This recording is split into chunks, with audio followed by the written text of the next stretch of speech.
Magandang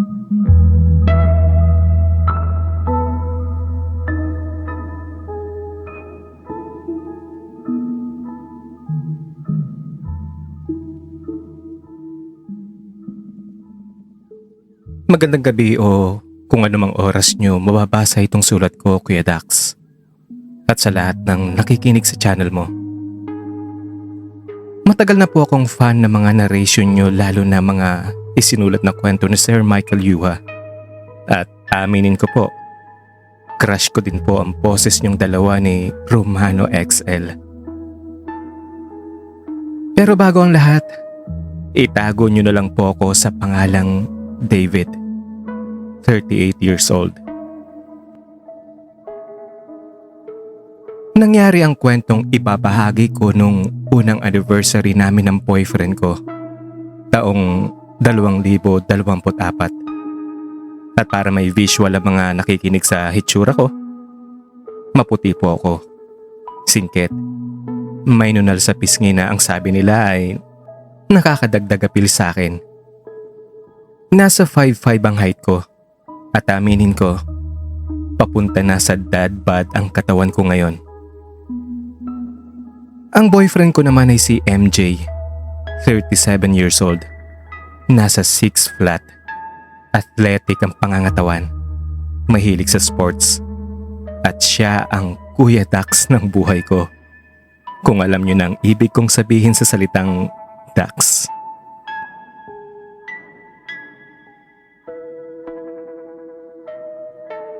Pero bago ko simulan ang pagsasalaysay sa experience namin ng boyfriend ko, kailangan ko munang ikwento ang nangyari noong taong 2015. Dahil doon nagsimula ang lahat. Na-stroke si Alistair, ang ex-partner ko ng 10 taon, noong 2014. Kaya naging sobrang maingat siya sa kalusugan niya. Bukod sa mga doktor sa Alabang, sumubok din kami sa mga spiritual at faith healers. Doon nga namin nakilala si Kuya Rod, isang kilalang albularyo dito sa Binyan, Laguna. Hindi siya yung typical na albularyo na matanda at mahaba ang puting buhok. Mukha lang siyang tito na nasa 40. Naka-veneers pa yun ha. Mukhang nagsaudi si Kuya sa dami ng gintong alahas. Maayos manamit. Pero subok at maraming magagandang reviews ang healing practices niya. Epektibo naman siya. Pagkatapos ng series na gamutan at hilot, nagulat pati ang mga doktor sa malalaking ospital sa Alabang. Normal na ulit ang mobility ni Alistair. Sa paglalakad, pagsasalita, yung paralisadong kalahati ng katawan ay mistulang bumalik sa normal. Except po pala yung right hand niya na hindi naki-operate sa therapy at faith healing.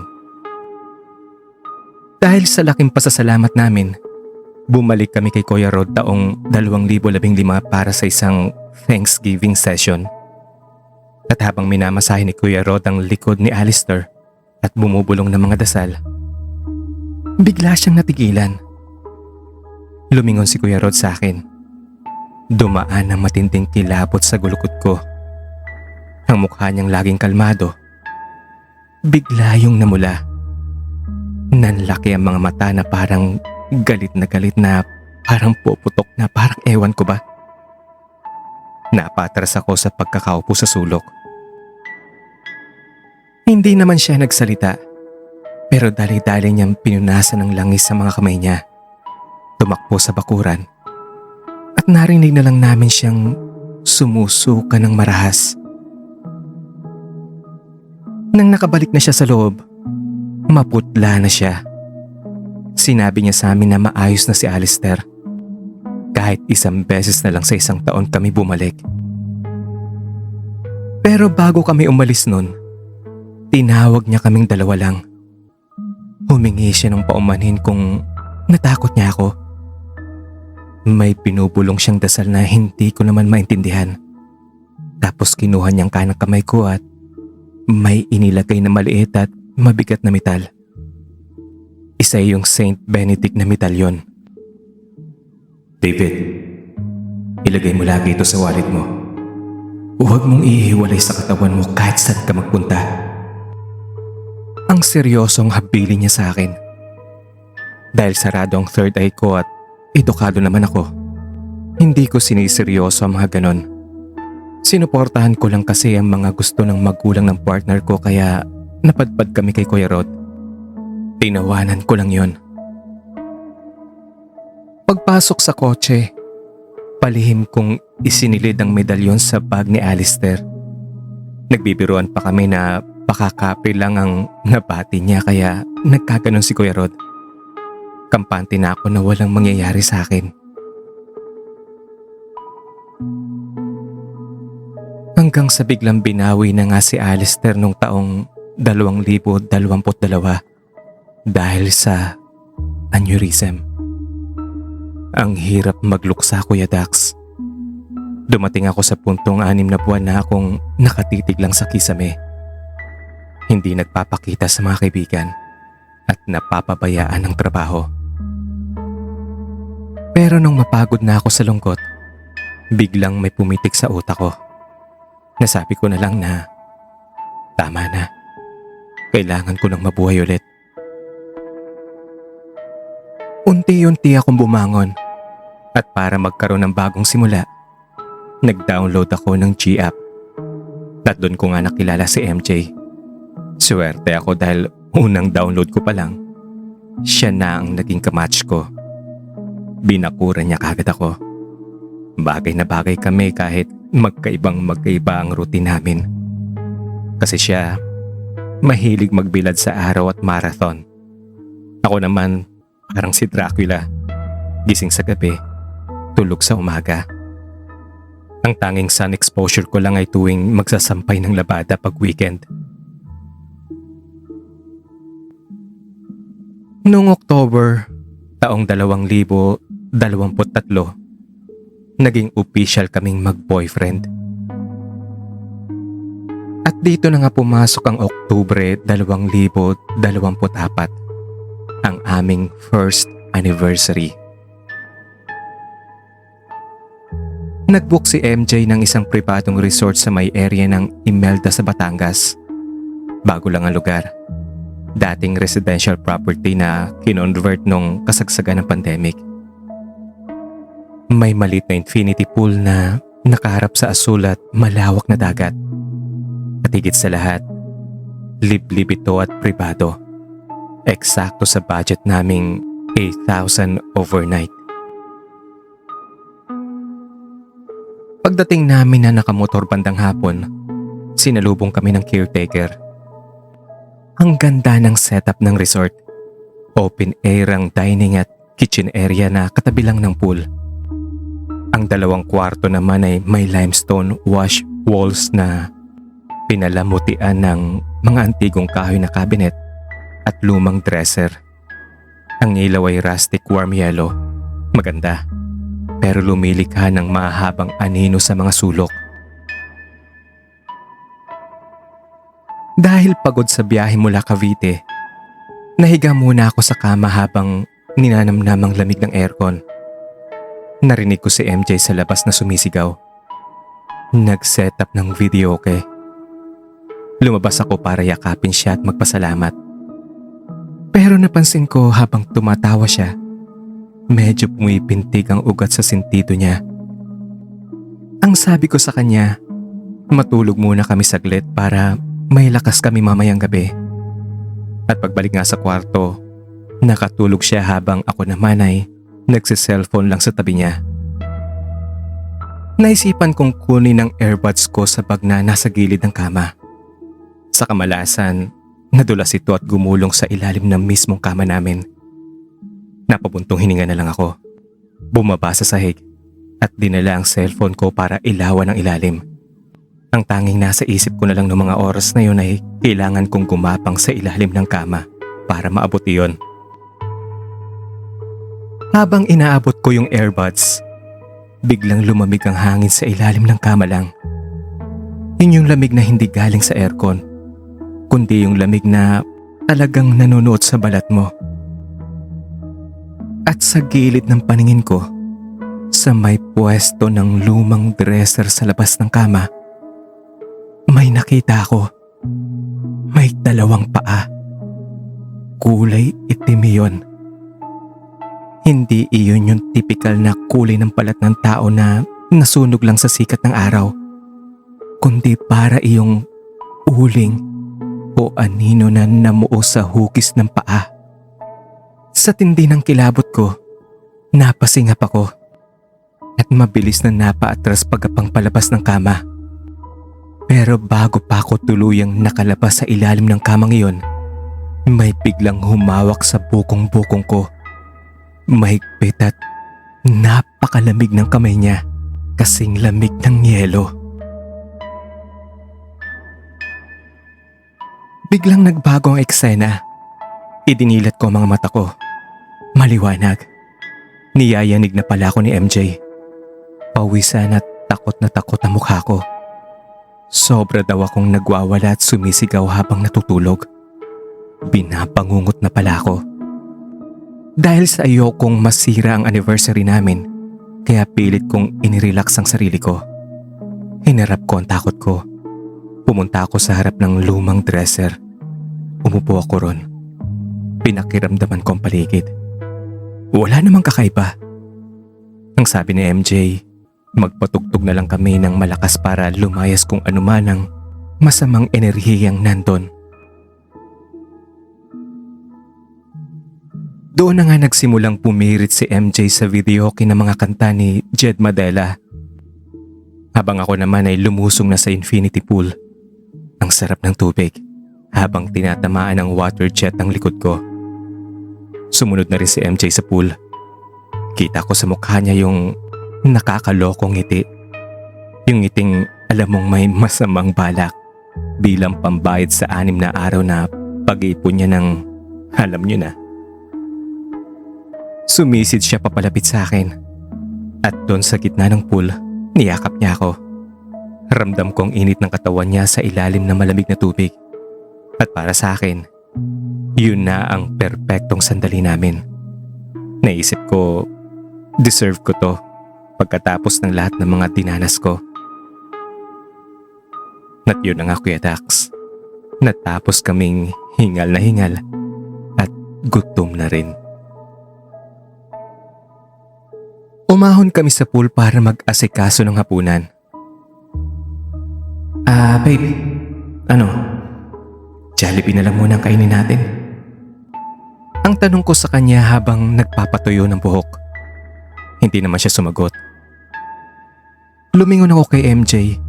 Nakatayo siya sa tabi ng mesa. Nakatitig pa rin sa nakabukas sa pinto ng kwarto kung saan direktang matatanaw ang lumang kahoy na cabinet sa tabi ng kama namin. Pilit siyang ngumiti at naglakad papunta sa akin para kumain. Pero halatang pilit lang iyon. Naisip ko pa rin na baka trip niya lang ako natakutin dahil kilala ko si MJ na mahilig mag-prank. Pagkatapos namin kumain, umupo kami sa may beanbag sa open area para mag-cellphone. Tahimik ang paligid. Maririnig mo lang ang hampas ng alon sa ibaba. Bigla namang napitawan ni MJ ang cellphone niya. Napasigaw siya ng napakalakas. Isang uri ng sigaw na hinding-hindi mo magagawang biro. Puno ng takot at desperasyon. Napatayo ako. Medyo naiinis na natatakot. Ano ba MJ? Nakakainis na yung mga prank mo na yan ha, itigil mo na yan. Pero hindi niya ako sinagot. Hinablot niya ang braso ko ng napakahigpit. Halos bumaon na nga ang mga kuko niya sa balat ko at kinaladkad niya ako palabas ng resort. Halos takbuhin namin ang madilim na daan patungo sa maliit na bahay ng caretaker sa labas ng gate. At nang makarating na nga kami doon, kinalampag ni MJ ang pinto ng caretaker. At nang nagbukas ito, humahangos at nanginginig ang buong katawan ni MJ habang nagtatanong ito. Anong meron sa kwarto na yun ha? Ano bang meron doon sa cabinet na yun? Ano yung nasa cabinet ha? Naguluhan ang caretaker. Kumuha ito ng flashlight at sinabing sasamahan niya kami pabalik para tingnan. Pero ayaw nang humakbang pa ni MJ pabalik sa loob ng property. Umiiyak na siya sa takot. At doon na nga'y kwento sa amin ni MJ ng caretaker ang nangyari. Habang nakatitig daw siya sa kwarto namin kanina, at lalo na nung nakaupo kami sa may beanbag, dahan-dahang itinaas ang trangka ng lumang cabinet mula sa loob. Mula sa bahagyang awang ng pinto ng cabinet, may lumabas na mga kamay. Hindi lang dalawa, napakaraming kamay. Kulay itim na tila sunog. Mahaba ang mga taliri at pilit na kumakawala mula sa loob na tila may gustong abutin sa direksyon naming dalawa. Doon ko na nga rin naikwento sa caretaker habang nanginginig ako sa lamig at takot ang nangyari sa panaginip ko kanina. Ang may itim na paa sa ilalim ng dresser at ang kamay na humila sa akin habang natutulog si MJ. Bigla namang natigilan ng caretaker.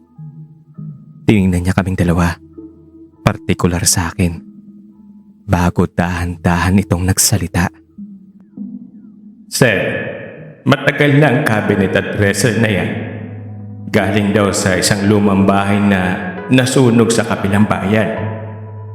Ang kwento sa akin ng mga tiyahin ko, isang sunog ang nagsimula sa kapitbahay na umabot daw sa bahay ng may-ari. Sa kamalasan, wala ang mga magulang ng mga bata habang may sunog. Ang balita ko din, magpipinsang bata ang nagtago sa loob ng cabinet para makaligtas. Pero nakaligtas man sila sa apoy. Hindi naman sa nakakalasong usok. Yung iba daw, kalahati ng katawan ang natupok, habang lapnos naman ng ibang bahagi.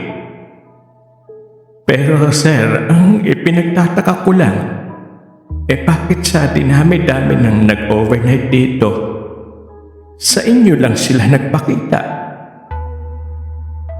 Sarkastiko namang iminungkahi ni MJ na patawagan ang cellphone ng may-ari ng resort para magreklamo. Napagkasunduan ng full refund. Huwag na lang daw magbigay ng bad review sa social media nila at ipinangakong papalitan na ang mga cabinet at dresser. Kuya Dax, doon pumasok sa isip ko ang isang bagay na nakalimutan ko na sa loob ng maraming taon. Ang mukha ni Kuya Rod sa binyan nung bigla siyang maggalit at sumuka.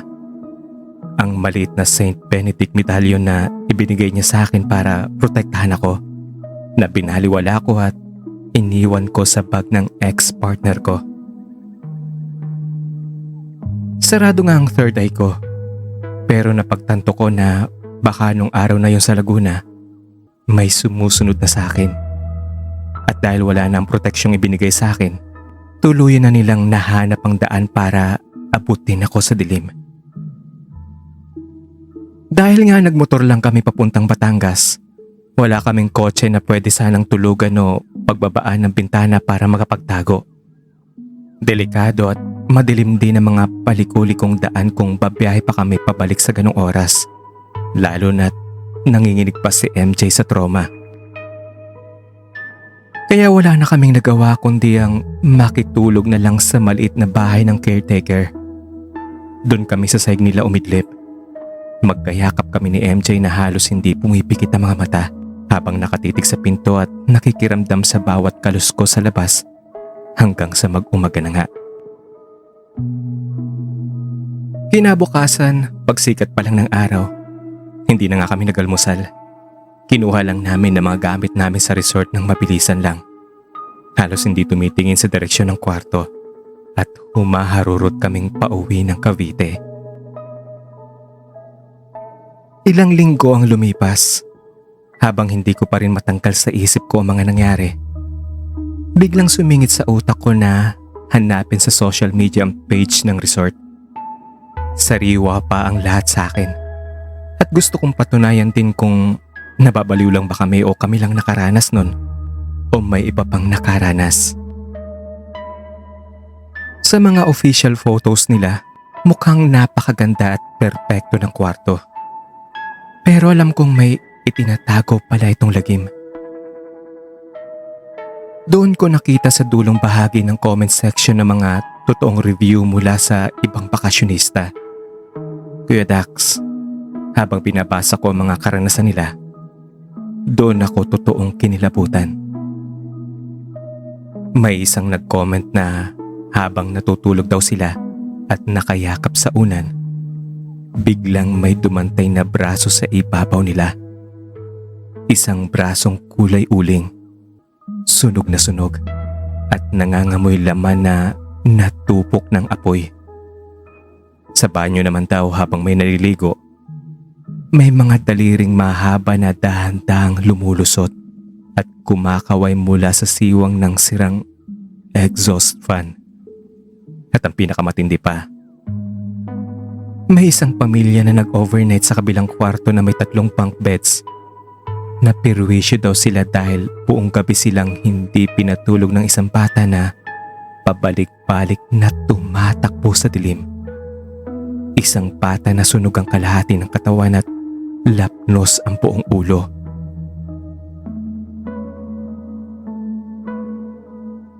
Mahigit 1 taon nang nakalipas simula nung mangyari yon at going steady pa rin kami ni MJ.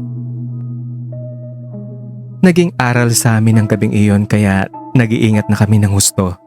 Sa katunayan, pareho na kaming may itinatagong Saint Benedict medallion sa aming mga wallet. Ang gamit ko ngayon ay ang mismong medalyon na ibinigay sa akin ng albularyo na si Kuya Rod, na hinanap ko pa talaga at kinuha mula sa naiwang gamit ni Alistair. Si MJ naman, para makasigurado, ay personal na bumili ng kanyang medalyon at pinabindisyonan namin ito sa kilalang shrine na Padre Pio sa Santo Tomas, Batangas. Mula nga nun, mas naging panatag na ang pagsasama namin dahil alam namin na sa mundong ito, hindi lang sapat ang maging masaya. Kailangan mo rin ng protection para sa mga bagay na hindi natin nakikita.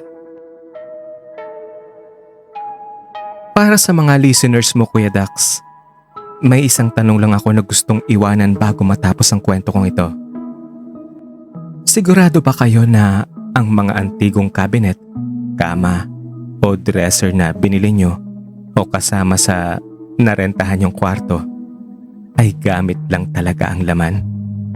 O baka naman may kasama kayong natutulog na naghihintay lang ng pagkakataong buksan ng pinto nito mula sa loob once na matulog na kayo? Maraming salamat, Kuya Dax, at magandang gabi sa inyong lahat. Ako si David at ito ang nakakakilabot na true confession namin ni MJ.